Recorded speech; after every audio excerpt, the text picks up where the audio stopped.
பேருந்து பெட்ரோல்ல ஓடுதா இல்ல இந்த நடத்துனருடைய பக்தியில ஓடுதா? வந்தோம் அப்பா ஐயப்பா, வாரோம் அப்பா ஐயப்பா. எத்தனை குதூகலம், எத்தனை பக்தி! ஐயப்ப பக்தர்களை பக்தி பரவசத்தோடு அழைத்து செல்லும் பேருந்து நடத்துனர். கேரள மாநிலம் ஒட்டப்பாளையம் வழித்தடத்தில் இயங்கி வரும் KSRTC கேரள அரசு பேருந்தில் அரசு நடத்துனர் ஐயப்ப பக்தர்களை உற்சாகமாக இப்படி சபரி கோஷம் எழுப்பி குதூகலமாக அழைத்து சென்று கொண்டிருக்கிறார். சரண கோஷத்தோடு இப்படி உற்சாகமாக நீங்க சென்றிருக்கீங்களா?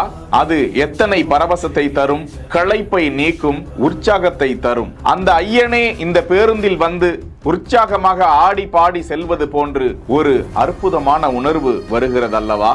அந்த நடத்துனருக்கும் ஐயப்ப பக்தர்களுக்கும் வாழ்த்துக்கள் குவிந்து வருகின்றன. செய்திகளை உடனுக்குடன் தெரிந்து கொள்ள பிஹைண்ட் வுட்ஸ் நியூஸ் வாட்ஸ்அப் சேனலுடன் இணைந்திருங்கள்.